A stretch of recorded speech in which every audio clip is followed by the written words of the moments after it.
할렐루야. 아멘. 오늘도 주님의 전에 나오신 우리 사랑하는 성도 여러분, 주님의 이름으로 환영하고 축복합니다. 아멘. 네. 우리 삶에 기쁨이 되도록, 또 우리는 기쁨이 넘치도록 인도하시는 우리 주님을, 우리 하나님을 이 시간 우리 함께 다 함께 큰 목소리로 찬양하길 원합니다. 이 시간 다 함께 찬양하겠습니다.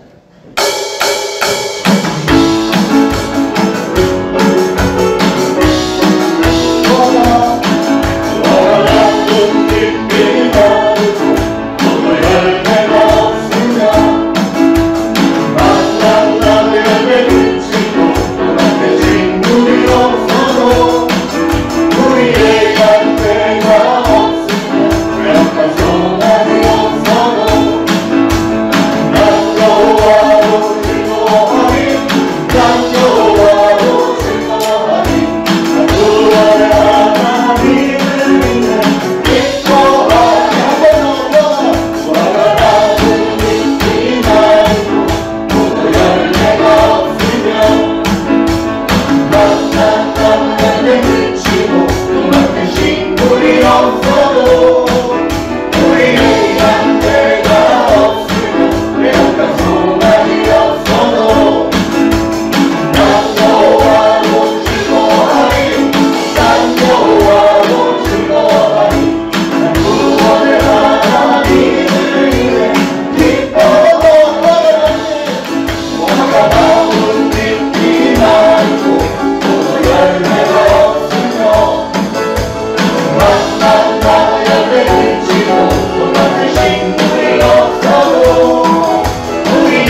아멘. 아멘. 자, 우리 삶에서 또 과거에도 또 지금에도 또 앞으로 미래에도 우리가 늘 함께 하신다고 약속하시는 우리 신실하신 우리 주님을 이 시간 함께 불러보도록 하겠습니다.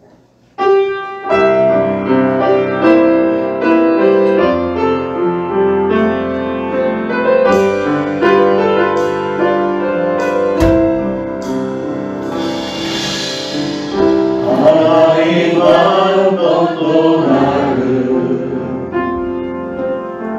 실망시킨 적 없으시고 언제나 공평과 은혜로 나를 지키셨네. 하나님 한 번 더. 하나님 한 번도 나를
감사합니다.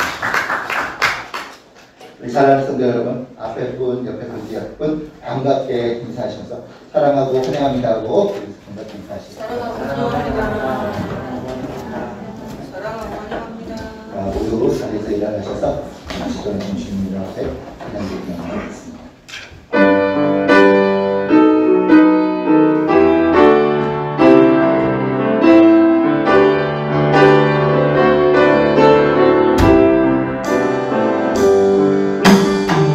일어나신 주님 이름 앞에 모든 무릎 꿇고 가정배 선하신 주님 보좌 앞에 엎드려 절하세.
할렐루야. 그의 성소에서 하나님을 찬양하며 그의 권능의 궁창에서 그를 찬양할지어다.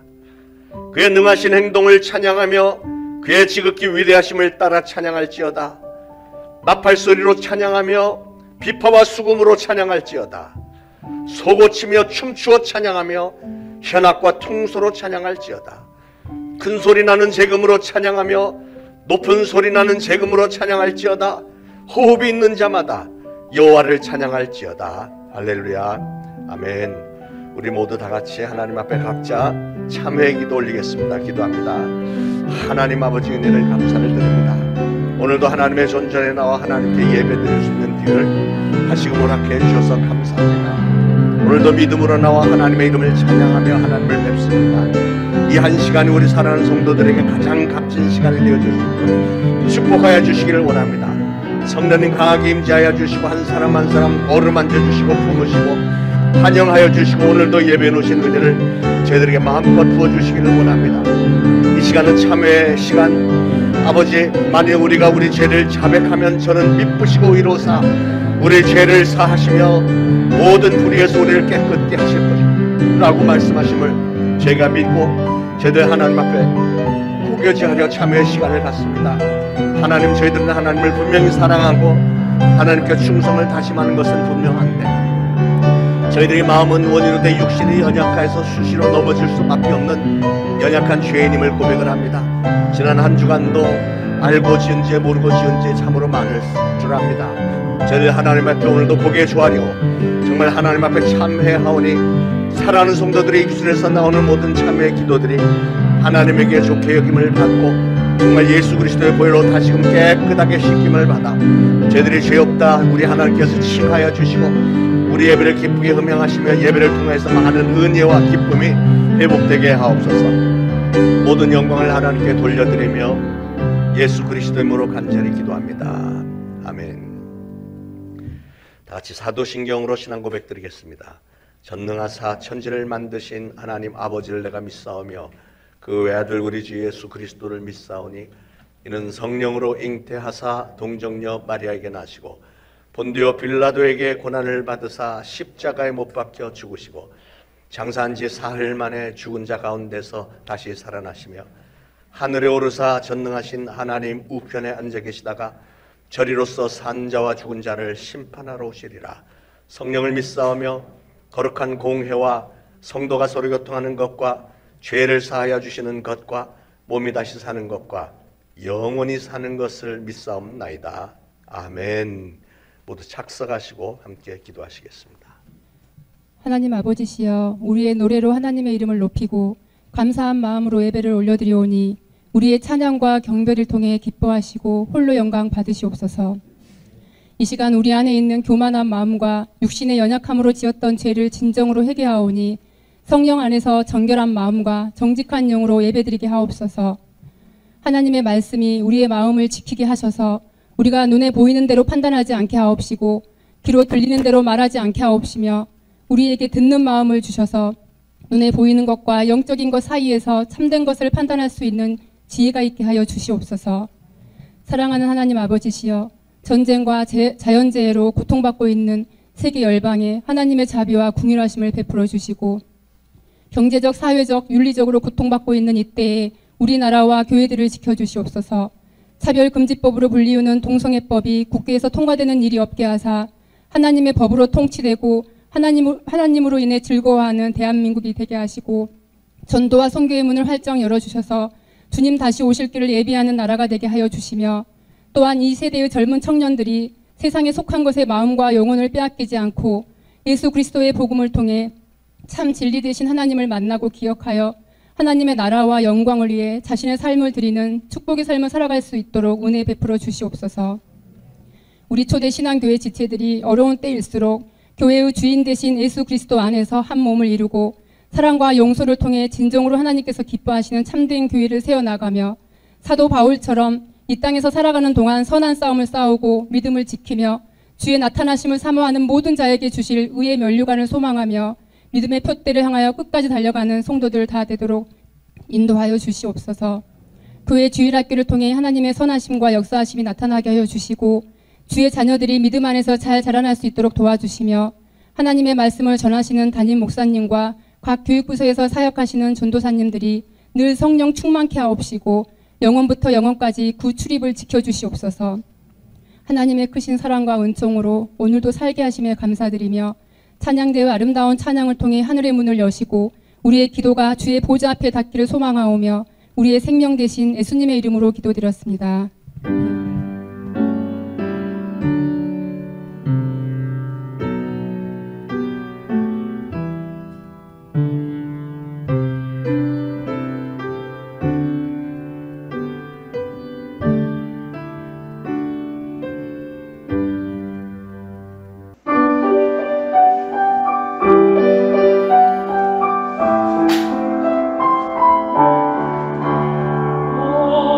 Amazing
고린도전서 3장 4절로 9절까지 우리 다 같이 한 목소리로 받들어 봉독하시겠습니다.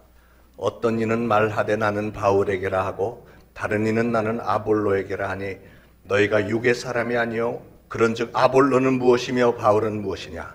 그들은 주께서 각각 주신 대로 너희로 하여금 믿게 한 사역자들이니라. 나는 심었고 아볼로는 물을 주었으되 오직 하나님께서 자라나게 하셨나니 그런즉 심는 이나 물 주는 이는 아무것도 아니로되 오직 자라게 하시는 이는 하나님뿐이니라. 심는 이와 물 주는 이는 한 가지이나 각각 자기가 일한 대로 자기의 상을 받으리라. 우리는 하나님의 동역자들이요 너희는 하나님의 밭이요 하나님의 집이니라. 아멘. 지난주에는 당신은 존귀한 동역자입니다 라는 말씀을 전했고, 오늘은 동역자 시리즈 후편으로 우리의 신분을 대폭 격상시켜서 우리는 하나님의 동역자입니다 라는 말씀을 전하려고 합니다. 사랑하는 여러분, 우리는 각자 자기의 길을 가는 사람들이 아니라 하나님께서 하나로 묶어주신 이 초대신앙교회 한 팀이라는 사실을 늘 기억하시길 바랍니다. 여러분, 우리의 인생의 성공의 비결 중에 하나는 동역입니다. 동역. 함께 힘을 합쳐서 하는 것. 그런 말이 있죠. 백지장도 맞들면 낫다. 인간을 한자로 이렇게 표현을 합니다. 서로 기대 있는 모습이죠. 서로 기대야만 완성이 되는 존재가 바로 우리 인간이라는 거죠. 독불장군은 없습니다. 서로 기대지 않고는, 다시 말해서 동역이 없이는 인생사에 그 어떤 것도 온전해질 수가 없습니다. 가정도 그렇고 직장, 사업, 그리고 교회도 마찬가지입니다. 하나님께서 우리에게 맡기신 이 초대신앙교회를 세우는 일도 우리가 한 마음으로 동역을 하지 않으면 그 틈을 타는 자가 있는데 그게 누구죠? 바로 마귀입니다. 마귀는 우리가 동역하지 못하도록 계속 이간질을 시킵니다. 그러다가 누구 하나라도 그 마귀의 유혹에 현혹되면 바로 그 틈을 타고 들어와서 다 깨트려 놓는 겁니다. 그러나 만약에 구성원들이 저와 여러분이 진정으로 한 팀이 되어서 계속해서 마음과 힘을 합치면 귀한 열매들을 많이 맺는 참 아름다운 교회가 될 줄로 믿습니다. 오늘 본문에서 저는 동역을 호소하는 목회자 사도 바울의 간절한 심정을 알 것 같습니다. 사도 바울은 성령 충만하고 그 누구보다도 능력이 있는 사도였습니다. 그런 사도 바울마저도 동력이 절실하게 필요했다는 겁니다. 다시 말하면 하나님의 일을 하는 데 있어서, 즉 교회를 세우고 땅끝까지 복음을 전파하는 일에 동역처럼 중요한 게 없더라는 거죠. 우리 교회 각 부서들을 한번 생각을 해보십시오. 구역 운영을 구역장 혼자서 할 수 있습니까? 남선교회, 여선교회를 남선교회 회장, 여선교회 회장 혼자서 할 수 있습니까? 돕는 동역자들이 없이는 운영이 가능하겠습니까? 차량 운행도 그렇고 주방봉사, 새가족 섬기는 사역, 성가대, 주일학교, 담에색의 만남 캠프, 전도사, 그 어떤 것도 동역자가 없이는 불가능한 것입니다. 인류 역사에서 가장 위대한 지도자로 손꼽히는 모세를 생각을 해보아도요, 모세 곁에는 항상 늘 아론이 있었습니다. 아론은 모세의 친형인데도, 말도 동생 모세보다 훨씬 더 말주변이 좋아서 잘하는데도 형은 자기의 권위를 주장하지 않고 전적으로 모세를 보필하고 돕는 역할을 잘했습니다. 여호수아와 갈렙도 이스라엘이라는 하나님의 민족을 세워나가는 사역에 모세와 힘을 합쳐서 함께했던 최상의 드림팀을 만들었지 않습니까? 그렇기 때문에 그들이 그렇게 뜻과 힘을 합쳐서 한마음 한뜻으로 아름답게 동역을 했기 때문에 애굽의 400년 노예 생활로부터 민족을 해방시켜냈고요, 광야 40년을 무난하게 지냈고 또 가나안을 정복해서 마침내는 이스라엘이라는 나라를 건국하는 일에 그야말로 환상적인 동력의 역사를 일으켰던 것을 여러분 잘 아십니다. 여러분, 우리가 하나님의 일을 하는 데는 나이나 성별이나 신앙의 연륜이나 직분의 고하를 막론하고 다 동역자라는 사실을 아시길 바랍니다. 오늘 바울은 고린도 교회 성도들이 나는 바울파야, 나는 아볼로파야 하면서 파당을 짓는 걸 보고 도대체 뭐 하는 거냐 깜짝 놀라서 하는 말이 6절에 보니까 나는 심었고 아볼로는 물을 주었으되 오직 하나님께서 자라게 하셨나니, 그러면서 아볼로와 자신은 하나님의 동역자라고 했습니다. 한편이라고 했습니다. 오늘 성전에 나와서 말씀을 듣는 저와 여러분도 하나님의 동역자로 다 한편이라는 사실을 꼭 기억하시길 바랍니다. 바나바는 사도 바울에게 대선배입니다. 사도 바울이 다메섹 도상에서 부활하신 예수님을 만나고 나서 자기도 예수 그리스도를 증거하는 사람이 되고 싶어서 예수님의 제자들 앞에 나갔습니다. 같이 한 팀으로 일하기를 원했지만 예수님의 제자들은 사도 바울을 꺼려했죠. 왜냐하면 이 사람이 예수를 믿는 사람들을 다 잡아 죽이던 사람인데 갑자기 은혜 받았다고 하면서 같이 사역하자고 그러니까 받아들이겠어요? 꺼려했습니다. 그 부분에 대해서 이 사도 바울이 낙담을 하고 그냥 다 던져버리고 고향 다소로 돌아가서 오랫동안 잠적을 해버렸습니다. 그랬을 때 이 사도 바울을 기억을 해내서 그 바울을 그 먼 거리 다소까지 찾아가서 위로하고 권면해서 인도해내고 또 안디옥으로 데리고 가서 같이 동역해서 안디옥 교회를 세웠던 것은 사실은 바나바였습니다. 처음에는 그래서 바나바가 두 사람 가운데서 팀 리더였는데 언젠가부터는 바나바가 이 사도 바울을 보니까 지도자로서의 역량이 자기보다 월등하게 뛰어난 것을 보고 사도 바울을 말하자면 담임 목사로 앉히고 자기는 뒷전에서 돕는 장로로서의 역할을 합니다. 이 젊은 목사 사도 바울을 보필하면서 정말 환상적인 드림팀의 동역자로서 바나바는 자기의 위치에서 역할을 잘 감당을 했던 겁니다. 그랬기 때문에 바나바가 없는 사도 바울은 있을 수가 없다고 후대의 신앙인들은 평가를 하는 것입니다. 전도서 4장 12절 이하에 이런 말씀이 있죠. 두 사람이 한 사람보다 나으면 그들이 수고함으로 좋은 상을 얻을 것이미로다. 혹시 그들이 넘어지면 하나가 그 동물을 붙들어 일으키려니와 홀로 있어 넘어져 붙들어 일으킬 자가 없는 자에게는 화가 있으리라. 또 두 사람이 함께 누우면 따뜻하거니와 한 사람이면 어찌 따뜻하랴. 한 사람이면 패하겠거니와 두 사람이면 맞설 수 있나니 삼겹줄은 쉽게 끊어지지 아니하느니라. 여기서 보니까 한 사람이면 패할 수밖에 없대요.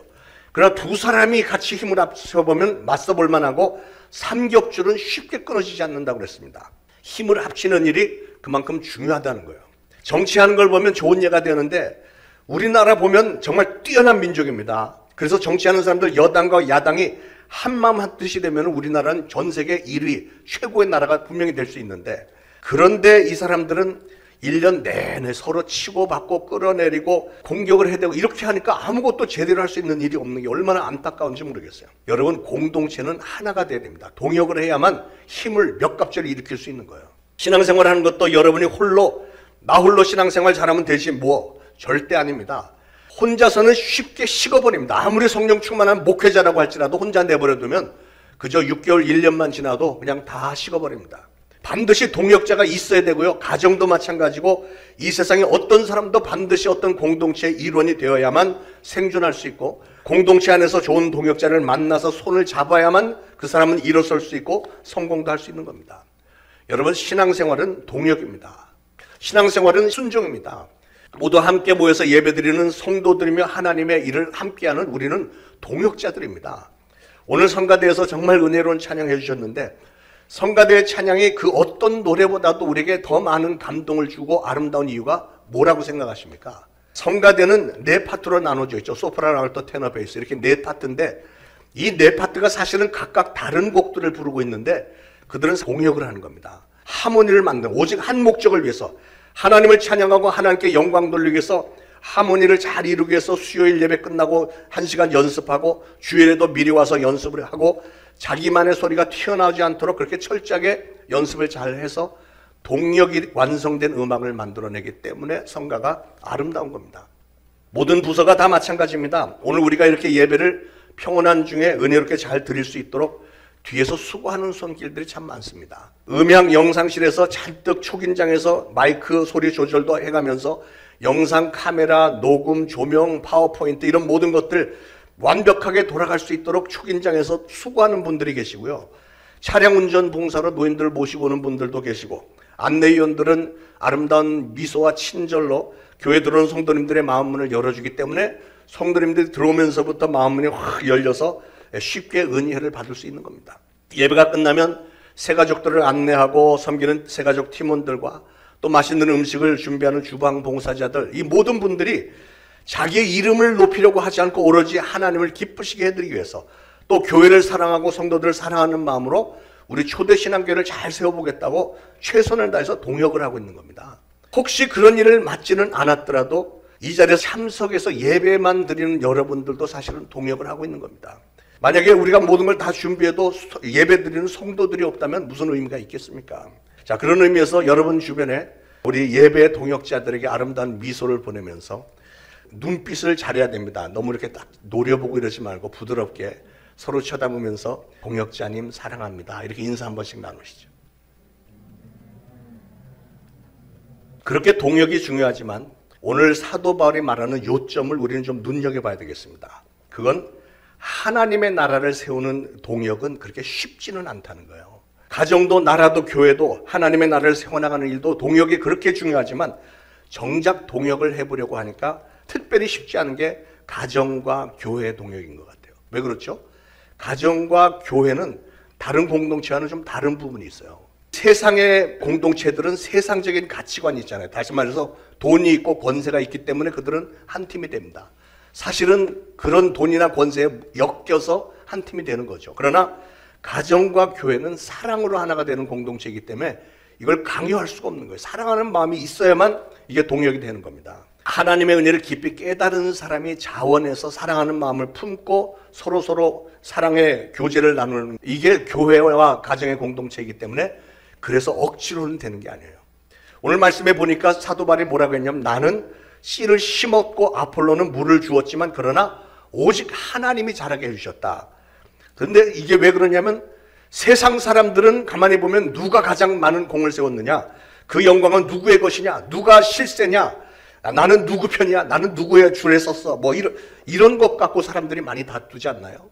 그런데 오늘 4절에도 보니까 고린도 교회에서도 그런 일이 일어났었대잖아요. 어떤 이는 말하되 나는 바울에게서라 하고 나는 아볼로에게라 하니 너희가 육의 사람이 아니리요, 이렇게 얘기를 합니다. 그래서 사도 바울을 못 바꾼 거예요. 잘하게 하는 분은 오로지 하나님이시다. 누구 편 이런 거 하지 말라는 거예요. 교회에서 뭐 목사 편, 누구 장로 편 이런 거 절대 하지 말라는 겁니다. 우리는 모두가 다 하나님 편인 거야. 하나님을 위해서 하나님 편에서 일하는 겁니다. 그런데 9절에 보니까 우리는 하나님의 동역자라고 합니다. 6절에 보니까 사도 바울은 심었고 아폴로는 물을 주었으되 오직 하나님께서 자라게 하셨나니. 그러니까 여기 보니까 바울과 아폴로와 하나님이 동역을 했다는 거예요. 동역. 이 얼마나 엄청난 영광입니까? 하나님은 저와 여러분도 하나님의 동역자가 되기를 원하시는 줄 믿으시기 바랍니다. 이 말씀에 오늘 큰 힘을 얻으시길 바랍니다. 하나님은 여러분이 하나님의 일에 동역하기를 원하신다잖아요. 이게 사실은 얼마나 감격스럽고 영광스러운 일이에요. 천지를 창조하신 하나님이 저와 여러분의 도움이 필요하대요. 좀 일을 해달래요, 하나님을 위해서. 그래서 바울은 이렇게 말씀했습니다. 로마서 8장 31절에 하나님이 우리를 위하시면 누가 우리를 대적하래요? 그리고 빌립보서 4장 13절에는 내게 능력 주시는 자 안에서 내가 모든 일을 할 수 있느니라 이랬잖아요. 하나님은 우리가 하나님의 동역자가 되기를 원하시고, 한 걸음 더 나가서 하나님은 우리들도 서로가 다 동역자가 되기를 원하세요. 사랑하는 여러분, 여러분이 교회에서 동역하고 있는 이유와 목적은 무엇이라고 생각하십니까? 여러분이 여러분의 그 소중한 시간과 정성과 여러분의 재능과 재물까지 바쳐가면서 교회에서 수고하고 애쓰시는 이유가 뭡니까? 어떤 사람은 뭐 조금만 문제가 터지면 내가 목사를 위해서 일했다, 이런 분들이 종종 계세요. 목사 입장에서는 그건 정말 개인적으로는 고마운 일이긴 하지만 그러나 그러지 마시기 바랍니다. 여러분, 교회 안에서 목사 위해서 일하지 마시고 하나님을 위해서 하시기 바라요. 목사를 위해서 뭔가를 하다 보면 목사에게서 뭔가 부족한 모습이 보이는 순간에, 또는 목사가 자기에게서 잠시만 눈길을 떼기만 해도 확 실망하고 시험에 빠지게 됐어요. 내가 자기를 위해서 이렇게 고생했는데, 뭐 이런 생각이 자꾸 올라오면 당연히 시험에 걸리죠. 이건 시한폭탄 같은 겁니다. 언젠가는 터지게 돼 있는 거예요. 내가 그렇게 자기를 위해서 했었는데 목사는 나를 전혀 높여주질 않아, 나를 무시했어, 뭐 이런 마음들 좀 들어본 말 같은가요? 어떻게? 그런 마음이 혹시 있었다면 오늘부터 생각을 조금 바꾸시길 바랍니다. 우리 교회는 교회를 위해서 수고하는 분들이 참 많아서 저는 늘 감사합니다. 저의 감사하는 마음을 따라서 하자면 여러분 한 분 한 분을 맨날 업고 다니고 싶고, 가는 데마다 여러분 칭찬만 하고 다녔으면 좋겠는데 차마 그러지 못하고 있는 저희 입장을 이해해 주시기를 바랍니다. 그런데 여러분 생각을 해보세요. 만약에 제가 그런다면, 누구를 이렇게 해서 칭찬을 하고 막 이렇게 한다면 여러분은 모두가 다 시험에 빠질 겁니다. 왜냐하면 담임 목사가 누구를 칭찬하면 그 당사자가 아닌 대부분의 사람의 마음에는 나는 저 사람보다 더 잘했는데, 더 열심히 했는데, 이 마음 없겠어요? 다들 그 마음 품게 돼 있어요. 거기다가 마귀가 아주 극심한 질투와 시기심을 자극하기 때문에 목사는 절대로 그런 거 하면 안 되는 거예요. 목회를 해보니까 그게 사실이에요. 그냥 마음으로만 고맙게 생각해야지, 이거를 성도들 앞에서 얘기를 해버리면 목사가 뭐 편애하고 한다 그러고 뭐 교회가 분위기가 엉망이 돼버립니다. 그렇게 하면 목사 편에 쓰는 사람들이 또 생기겠죠. 그럼 교회는 끝나는 거예요. 이렇게 파벌이 생기면 안 되는 거예요. 여러분이 소중한 시간과 재능과 재물을 바쳐서 교회에서 수고하고 애쓰며 담임 목사와 동역을 하는 이유가 뭡니까? 누구를 위해서요? 그건 바로 하나님을 위해서 그렇습니다. 예수 그리스도를 위해서 하는 거예요, 여러분. 그게 분명해야만 여러분이 시험에 빠질 일이 없는 겁니다.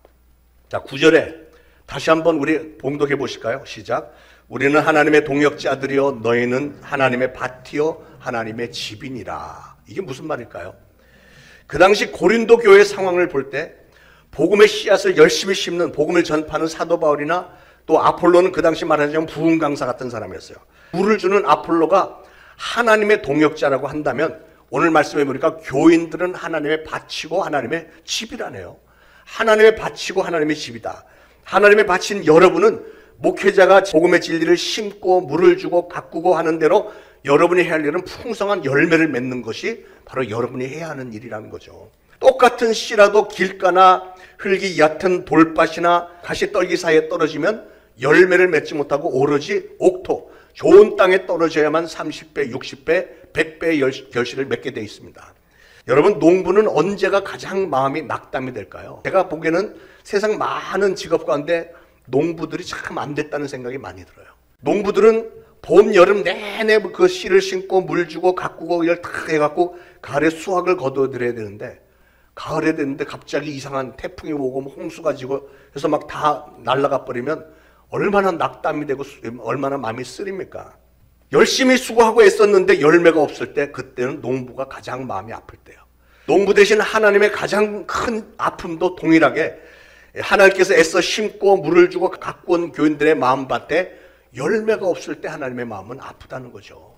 여러분들에게서 열매를 보기를 원하시는 거예요. 저는 여러분의 인생 밭에는 신앙의 열매들로 풍성하게 되기를 축원을 드립니다. 또 하나님의 집인 여러분은 예수 그리스도를 모퉁이 돌로 삼아서 하나님께서 건축자로 세워준 이 담임 목사에 의해서 보다 더 튼튼하고 아름다운 집으로 계속해서 건축이 되어져야만 한다는 뜻이 이 말씀에 담겨 있는 거예요. 사도 바울은 심었습니다. 피를 심었습니다. 중요합니다. 아폴로는 물을 주었습니다. 예, 중요한 일이죠. 그러나 하나님이 자라게 해주지 않으시면 아무리 바울이 많이 뿌렸고 심었고 아폴로가 물을 많이 주었어도 하나님이 자라게 해주지 않으시면 열매를 얻을 수가 없다는 거죠. 실제로 보니까 심는 자나 물을 주는 자는 아무것도 아니라 이렇게 못을 박았습니다. 여러분, 씨를 심는 일과 물 주는 일, 이것은 모두가 다 필요한 일이긴 하지만 눈여겨봐야 되는 것은 오직 자라게 하시는 분은 하나님이시라. 즉 하나님의 마음에 들어야만 열매를 맺게 해주시겠다는 거예요. 그러므로 일꾼들끼리 자꾸 누구 편 당파짓지 말고 모든 주권을 가지신 하나님에게 여러분의 초점을 맞추셔서 상급을 주시는 분은 하나님이시니까 나는 하나님 편이다. 하나님의 동역자다. 마음에 꼭 새기시기를 부탁을 드립니다. 사랑하는 여러분, 여러분의 동역자들, 즉 우리 초대신앙교회 성도님들 한 분 한 분을 지난주 말씀대로 존귀한 동역자로 여기시고 오늘은 하나님의 동역자로 여기시길 바랍니다. 우리가 어떻게 감히 하나님의 동역자 보고 우리가 무슨 짓을 하겠습니까? 여러분 중에는 담임 목사에게 참 잘하는 분들이 많이 계셔서 또 감사한데 수시로 뭐 좋은 거 생기면 챙겨서 갖다 주시고 명절 때가 되면은 선물도 주시고 늘 말씀에 많이 은혜를 받았다고 하면서 때마다 저희 건강을 챙겨주는 분들이 계시죠. 그래서 제가 너무 건강한 것 같은데 늘 감사하게 생각을 합니다. 주의 종이라고 해서 저를 선대하시는 분들 감사하게 생각을 하고 앞으로도 계속 그렇게 저에게 좀 잘해 주시길 부탁을 드립니다. 그런데 말입니다. 만약에 담임 목사에게는 그렇게 잘하는데 동료 성도들에게는 함부로 하고 갑질을 해대는 분이 혹시 계시다면 그거는 바람직하지 못한 일이에요. 담임 목사에게도 잘하시고 여러분의 모든 동역자된 성도님들에게도 좀 잘하시기 바랍니다. 그게 바로 진정 행복한 신앙 공동체의 비결입니다. 여기서 한 가지 귀담아 들어야 될 것은 모든 동역자들에게 한 사람도 빠짐없이 모든 동역자들에게 잘하셔야 되는 거예요. 어떤 사람에게는 잘하고 어떤 사람에게는 함부로 대하고 이게 바로 파당을 짓는 일이 돼버리니까 모든 사람에게 골고루 잘하셔야 돼요. 제가 금년 초에 발표한 재직 명단에 보니까 우리 교회 서리 집사 이상의 재직이 몇 명인 줄 아세요? 70명입니다. 집사 이상이 70명이고 구역이 10개가 있고 여성교회가 2개, 남성교회 하나, 부서와 팀이 27개가 있고요. 유치부에 교사가 4명, 유초등부는 6명, 청소년부 3명, 청년부 1명 교사가 있습니다. 그러니까 재직 70명에 부서장들 40명에 교사 14명, 그리고 부사역자들. 그분들이 다 우리 초대신앙교회 중요한 직책을 맡은 동역자들입니다. 물론 몇 개의 부서는 직책을 겸한 분들이 계시지만 그러고 보니까 사실 우리 초대신앙교회 조직 상당히 큰 조직입니다. 예. 이렇게 각자 맡은 부서를 여러분이 최선을 다해서 동역하며 섬기고 여러분이 열심히 직분을 감당하신다면 우리 교회는 어마어마한 일을 할 수 있습니다. 앞으로 계속 더 든든히 세워질 줄로 믿습니다. 사랑하는 여러분, 우리 모두에게는 우리 교회에 속한 성도들을 위해서 또 이 지역사회를 위해서 우리가 담당해야 할 여러 가지 사역들이 있고요. 또한 복음을 위해서 우리가 애써야 할 사명이 있습니다. 이런 사명을 위해서 세움을 받은 동역자들이 서로 사랑으로 하나가 되고 서로 사명감으로 하나가 되고 서로 위로하고 섬기고 희생으로 하나가 돼서 동역할 수만 있다면 우리는 무슨 일이든지 할 수 있습니다. 그래서 지난주일과 오늘 저는 여러분에게 존귀한 동역자들이 되어주시고 오늘 하나님의 동역자들이 되어달라고 거듭 호소하는 중입니다. 로마서 14장 10절에 사도 바울은 네가 어찌하여 내 형제를 비판하느냐 어찌하여 내 형제를 업신여기느냐 우리가 다 하나님의 심판대 앞에 서리라 이런 말씀이었어요. 어떻게 보면 무시무시한 말씀 아닙니까? 동역자된 우리는 형제를 비판하거나 업신여기면 안 된다는 거예요. 만약에 그런 일을 한다면 하나님은 그런 일을 다 기억해서 마지막 심판대에서 그거를 책임을 물으시겠다는 거잖아요. 그래서 바울은 로마서 12장 10절에 형제를 사랑하여 서로 우애하고 존경하기를 서로 먼저 하라 이런 말씀했습니다. 사랑하는 여러분, 예수님은 내가 너희를 사랑하는 것처럼 너희도 서로 사랑하라 이렇게 말씀하셨는데 누가 형제를 진정으로 사랑하는 사람인가 보았더니 형제를 쉽게 용서할 줄 아는 사람이 형제를 사랑하는 사람이래요. 저는 생각을 해봤습니다. 우리가 최선을 다해서 누군가를 사랑을 한다면 우리는 어떤 수준까지 사랑할 수 있을까? 어떻게 하는 게 제일 사랑을 잘하는 걸까? 생각하다 보니까 우리가 우리의 자녀들을 사랑하는 것처럼 사랑하면 참 좋을 것 같아요. 자녀들을 키울 때 보면 자녀들이 어떤 때는 정말 황당한 짓을 할 때가 있잖아요. 저는 뭐 아들을 둘을 키워봐서 아들들은 딸들보다 아무래도 좀 더 사고를 많이 치는 법이죠. 그래서 어떤 때는 이 녀석 들어오기만 하면 내가 당장 야단을 치고 매를 때리고 당장 집에서 쫓아내야 될 것 같은 그런 때가, 그런 막 충동이 올라올 때가 있죠. 목사님 아들이 도대체 무슨 짓을 했길래 뭐 이런 표정이 있는데 지금은 제 아들 얘기하는 게 아니고 여러분의 자녀들 얘기하는 거예요. 여러분 사랑하는 마음에 대해서 말씀하는 겁니다. 그런데 우리가 자녀들이 아무리 큰 잘못을 했더라도 한편으로 무슨 생각이 있냐면 그래도 저 녀석 집 나가서 방탕하지 않고 사고당하지 않고 그냥 건강하고 안전하게 내 품 안에 있어주기를 바라는 마음이 있지 않나요? 괜히 너무 심하게 야단쳤다가 관두세하고 막 그냥 가출해서 잘못되면 어떻게 하나. 그렇기 때문에 정말 이게 막 치밀어 오르는 건 있지만 그래도 용서하고 품어주게 되잖아요. 그럴 때가 있죠. 아니 사실은 매번 그렇게 되죠. 항상 자녀들에 대해서는 우리가 그냥 참고 품어주고 그렇게 하는 게 이게 진짜 사랑이잖아요. 우리가 사랑을 그렇게만 할 수 있다면 정말 아름다운 공동체가 이루어지겠는데요. 교회 동역자들도 웬만하면 그렇게 다 서로 덮어주면 되지 않을까요? 하나님이 진정 기뻐하실 만한 교회를 세우기 위해서 내 기분 나쁜 것, 자존심, 내 주장 조금만 희생시키면 되지 않겠습니까? 이 세상 사람들 중에서 흠이 없는 사람이 어디가 있겠습니까? 누구나가 다 조금씩은 결점이 있죠. 그러므로 사랑하는 여러분, 웬만하면 앞으로 덮어주시기 바랍니다. 할렐루야. 예. 재미있는 영어 통역 에피소드가 하나 있는데 통역 중에 한국말을 영어로 통역을 할 때, 번역을 할 때 이 한국의 고유의 정서나 아니면 옛날 시조 같은 것은 거기에 담겨있는 원래의 감성을, 정서를 그대로 전달하기가 쉽지 않습니다. 다른 언어에는 없는 그런 표현이 우리말에 있잖아요. 예를 들면 이런들 어떠하리 저런들 어떠하리 이런 시조 있잖아요. 그걸 어떻게 통역하면 좋을까? 이게 고심이 되는데 어떤 분이 아주 간단하게 통역하는 걸 들었어요. 이런들 어떠하리 저런들 어떠하리 It's okay, that's okay. 간단하면서도 그거 괜찮다 이런 생각이 드는데 이게 바로 동역자들의 바람직한 태도가 아닌가 생각이 듭니다. 조금만 더 상대방의 입장에서 생각하고 덮어주고 품어주고 이런들 어떠하리 저런들 어떠하리 이래도 괜찮아 저래도 괜찮아 이렇게 상대방의 마음을 조금만 보듬어주면 여러분의 가정과 우리 초대신앙교회가 얼마나 행복한 가정과 교회가 되겠느냐고요. 목사가 되고 나니까 성도들 중에는 목사의 일거수일투족에 상당히 신경 쓰는 분들이 많다는 걸 알게 됐습니다. 제 머리가 사실 유난히 많이 뻗치는 머리인데 지금은 많이 겸손해졌습니다.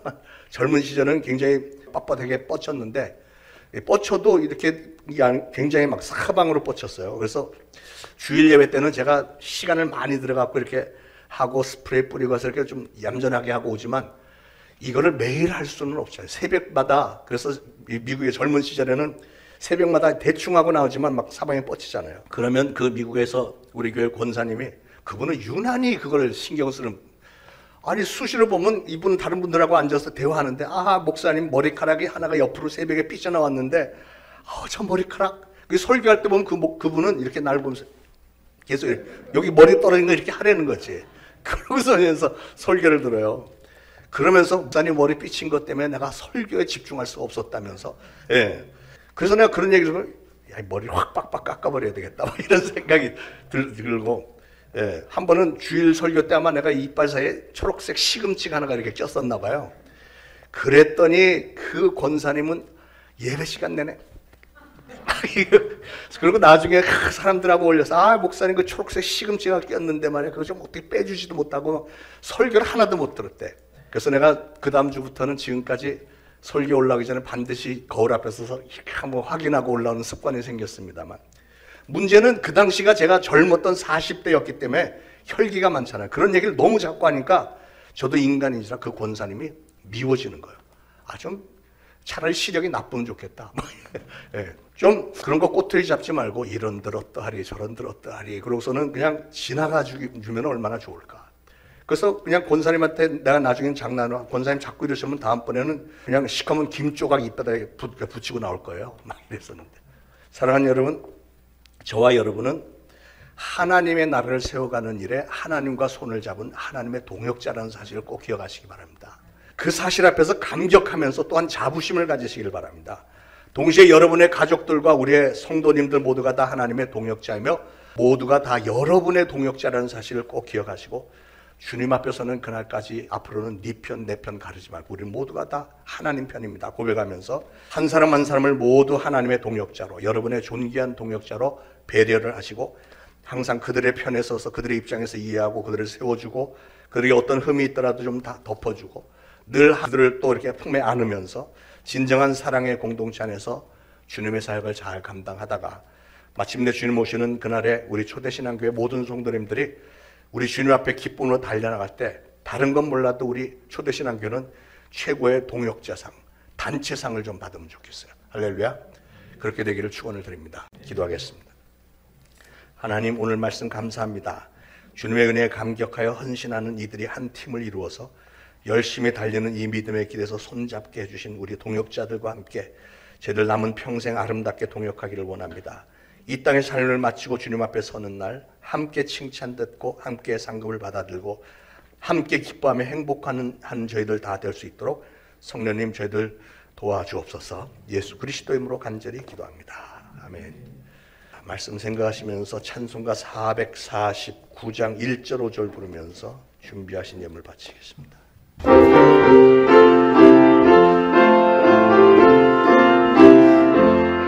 예수 따라가며 복음 순종하며 우리 행할 길 원하겠네. 주를 의지하며 순종하는 자를 주가 늘 함께 하시리라. 의지하고 순종하는 길은 예수 안에 즐겁고 복된 길이로다. 주를 힘입어서 말씀 잘 배우고 주를 모시고 살아가세. 주를 의지하며 항상 순종하면 주가 사랑해 주시리라. 의지하고 순종하는 길은 예수 안에 즐겁고 복된 길이로다. 아멘.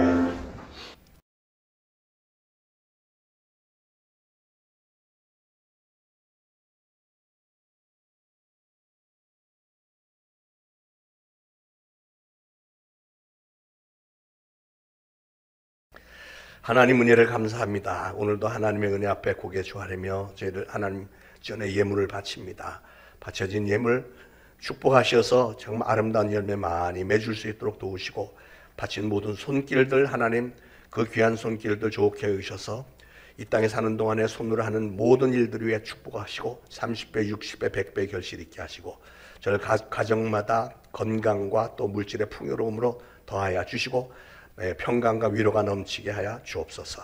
예수 그리스도 이름으로 간절히 기도합니다. 아멘. 자, 교회 소식 전에 우리 서전도사님이 오늘이 공식적으로 마지막 날인데 그래도 1년간 또 못 보게 될 가능성이 많은데 그래도 옆에 사니까 계속해서 와서 돕겠다고는 했습니다. 그러니까 멀리 가는 건 아니니까 늘 기도로 영적으로 교제가 있기를 바라겠습니다. 자, 모두 일어나셔서 461장 1절 4절 부르시고 축도로 예배 마치겠습니다.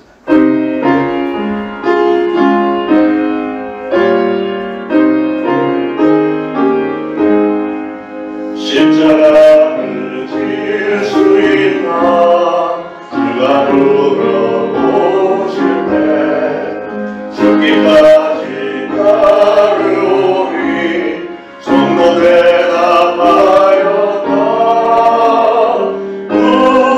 우리의 심령 주의 것이니 주님의 영상 만드소서.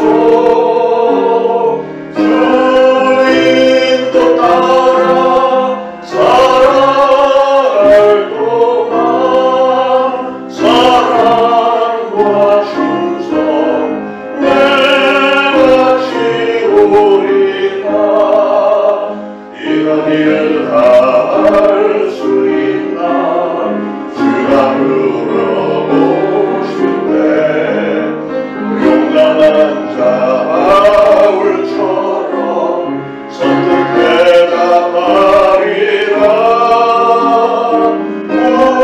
우리의 심령 주의 것이니 주님의 영상 만드소서.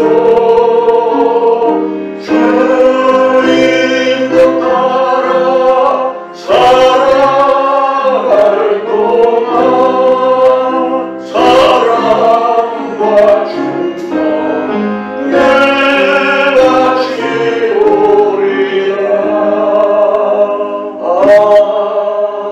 아멘. 이제 우러러 죽어나옵기는 우리 구주 예수 그리스도의 무한하신 은혜와 하나님 아버지의 극진하신 사랑과 성령님의 감동, 감화, 교통, 위로하심이 이 거룩한 주일에 주님의 전에 나와 예배드리고 다시 한번 우리는 하나님의 동역자다. 정말 선포한 말씀을 마음에 새기고 나도 하나님의 동역자다운 삶을 살리라. 아름다운 열매를 많이 맺으리라. 작정하는 모든 성도들 머리 위에 이제부터 영원토록 항상 함께 있을지어다. 아멘.